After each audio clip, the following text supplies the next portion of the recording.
Hi, welcome to Revenue Marketing Television. I'm your host, Jeff Pedowitz, President and CEO of the Pedowitz Group. Today on CMO Insights, we have Marilyn Cox, who is Vice President of Marketing and CRM for the Second City. So welcome to the show, Marilyn. Thank you. So most people don't know this, but this is actually our second take. So we've been having a great conversation throughout the afternoon. But tell everyone what it's like to work at Second City, because that's a big career change for you. It is. It's a fascinating place. And it's, as we were just talking, Jeff, it's one that I really questioned from a professional standpoint when I was offered the job, because my biggest concern was, am I going to get away from the world of technology? And what I realized very, very quickly once I joined the company is that what they were looking to do is bring the world of technology into the entertainment space. So tell me but some of the things that you're doing there from, what are you tasked with from a strategy standpoint? Yeah, I'd say the biggest undertaking that we're going through right now as an organization is to create a more holistic marketing strategy. So we have several different areas of the Second City business. We have our stages, which a lot of people are familiar with, that we have in Chicago, Toronto, and LA. And then we also have training centers where we have tens of thousands of people that come through and take classes every year. And we have those in Toronto, Chicago, and LA. And then we also have the B2B arm of Second City. So we take the practices of improvisation into the workplace. And then we also have partnerships with organizations like Norwegian Cruise Lines. And to date, we've really functioned as separate marketing entities when it's come to our approach and how we engage with our customers. And so what we've started to do over the last 6 months is take a more holistic approach and a more customer-centric approach to our marketing and really bringing all aspects of Second City together.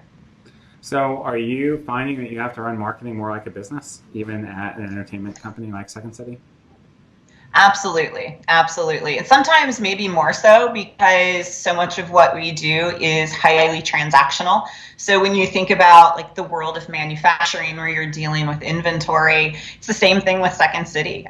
We have an inventory that turns over every single day when it comes to our shows and spaces within our classrooms.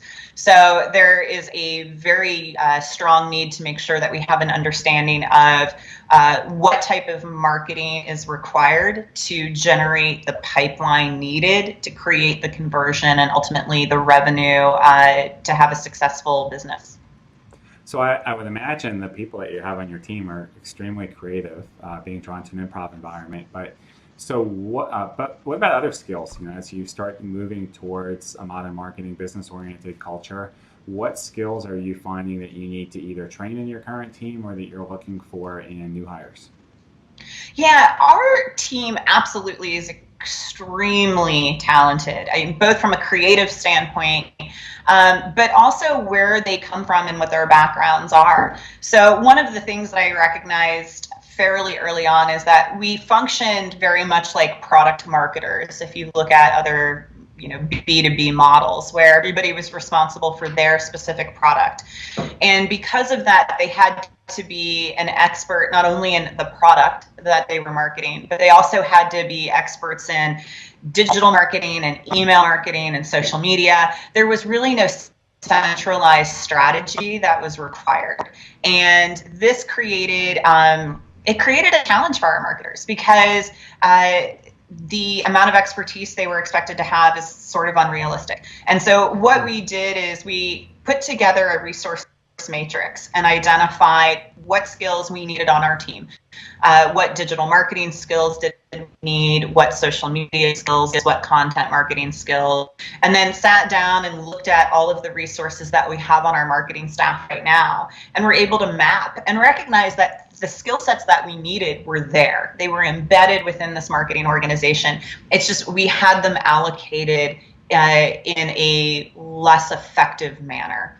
And so by adjusting roles and responsibilities and putting people in these more strategic roles, what that's allowing our organization and our marketers to do is have people that are experts in those product areas, but now they have a team of people to support their initiatives. So when they have a program launch, they have PR assistants, they have social media assistants, they have digital marketing, they have email marketing, they have this team of individuals to help make that a success. Interesting. So what are you doing on the process side? Are there new processes you're implementing or working on to also improve scale and productivity? Yeah, we're in the process of creating the process right now, and it can be tricky because one of the things that makes the world of improvisation special and fun is that it's not process oriented. So coming into an environment where people are very much in the mindset of yes and there are no bad ideas, it's a sensitive area to come in and introduce process. But what I will say is that people do recognize the need for it, because what you find very quickly is things can fall through the cracks. So we've created, we have a system that we use where people can submit project requests. We can get teams of individuals assigned to them. We do use project management tools to make sure that things are mapped. As we move forward with a project, we have checklists that we use. And I will say, the great thing is that this is a company that's been around 50 plus years. So how we do stuff is understood. It's just never really been documented. That's a lot of documentation then for 50 years. Lots of documentation. So what are you doing on the technology side? Because your customers are fairly diverse, that you have a lot of data, but what are you doing to kind of put together your architecture? Yeah, and this is admittedly my favorite thing. I love getting to play with this stuff. So we recently started rolling out and launching a new customer experience technology program. And it consists of many different pieces. So everything from a back-end system that we're going to use across the entire organization to our front-end customer experience interactions. So ticket transactions, class registration, everything that we're doing from a social media and email marketing standpoint, all the way through to really looking at the data and those analytics. And we went through a 3-month discovery process to really identify what this program is.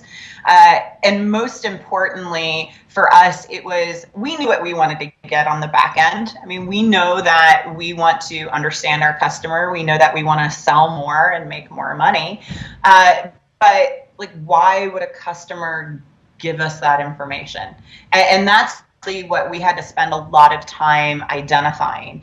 And that's where we ultimately landed on what this customer community program is going to be, so that we understand the benefit for us, but this really is meant to allow our customers to engage and be a part of that Second City brand as much as they want to, and a lot of times in ways that they didn't even know were available to them. So your life cycle is a little bit interesting, right? Because someone can go to a show, you can get involved with them on a corporate level. There's several different other programs. So from a marketing standpoint, how are you approaching customer engagement over the life cycle? Yeah, it is a challenge, because we live in a world where we are B2C and we're B2B. And we are online and we are brick and mortar. And so understanding and capturing all of those touch points and tying them together is certainly a challenge.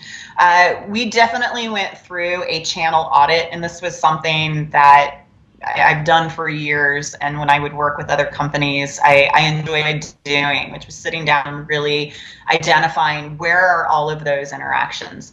I did quite a bit of research as well when I looked at Disney. So specifically like the Disney Institute and how they approach the marketing that they do and identifying who they should be engaging with at different points in time. And that's where we really started to come together on we know what we're doing on the back end. We know what we're doing with the technology. We know how we can start tying together customer interactions, whether somebody's providing personal data or their professional data, by creating these communities where they can create profiles and they can interact with other people that have like interests and they can read content that's most relevant to them. That certainly answers the technology and the online piece of it. But from a brick and mortar standpoint, how do we make sure that if you come to our box office and decide to buy a ticket to a show, that we can recognize the fact that you have come to every main stage show for 10 years, or that you've taken classes with us, or that your company has spent a decent amount of money working with us over the years, and making sure that we honor that relationship. And so it's a matter of certainly putting this technology in place, but enabling our customer-facing staff to access that information, understand it, and know how to use it. That's another really big undertaking that we're going through right now as we go through this process with the technology. So with all these different things that you're doing, what are you being held accountable for? The dollars. The dollars. I had this conversation with a professional friend of mine where I said, for years, we've always preached the importance of tying marketing to ROI. But quite honestly, when it comes to compensation, marketing, for the most part, has had kind of the luxury of looking at numbers, but their compensation isn't always directly tied to performance, revenue performance. And when I took this job, I really kind of put my money where my mouth is. And you said, based on what we're trying to do as an organization, it really should be tied to performance. So I'm measured on the revenue that comes through the business, the revenue specifically tied to marketing activity.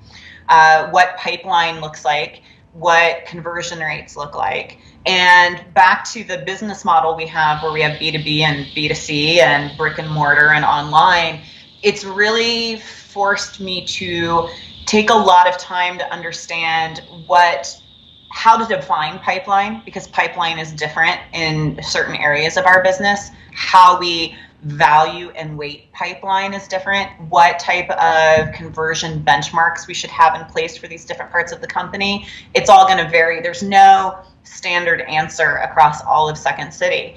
And so these are all things that, while it's challenging, it's also been kind of fun, because that hasn't existed here yet. And so I've really had the luxury of doing my research, understanding the business, and then going to the executive team and making the recommendations. And I'm fortunate enough that I work for a company that really, really understands the value that marketing can bring to the business. So have they gotten you on stage yet? I've had the chance to stand on the stage and look out where the audience usually sits. And I've certainly taken improv classes, because it's important to understand what we do and really experience it. It's a challenging thing to sell, because unless you experience it, it's difficult to kind of conceptualize. Sure. But I have no professional aspirations to perform on the main stages of Second City. Okay, so in closing, what piece of advice would you give to other CMOs out there that are starting their transformation? Oh, I would say really embed yourself in all areas of the business. And this has been a new insight for me. I've always understood marketing. I've always strived to understand sales. I had spent some time really focusing on operations, but there are so many other parts of the organization where people are interacting with customers that a lot of times we overlook. So not everybody has the business structure that we do, but when I'm in Chicago, I make sure that I spend an evening working with our night staff, that I spend time shadowing our general manager, that I spend time sitting there and watching as the box office staff interacts, because these are people that are having those really important conversations with our customers that a lot of times I don't think I would have been able to really understand had I not done that. Great advice. Thank you again for being on the show, and I'm so happy for everything that you're doing over there. What a great career move for you. So, yeah, thank you so much. You bet. Thanks again, Marilyn. Thanks. Bye-bye.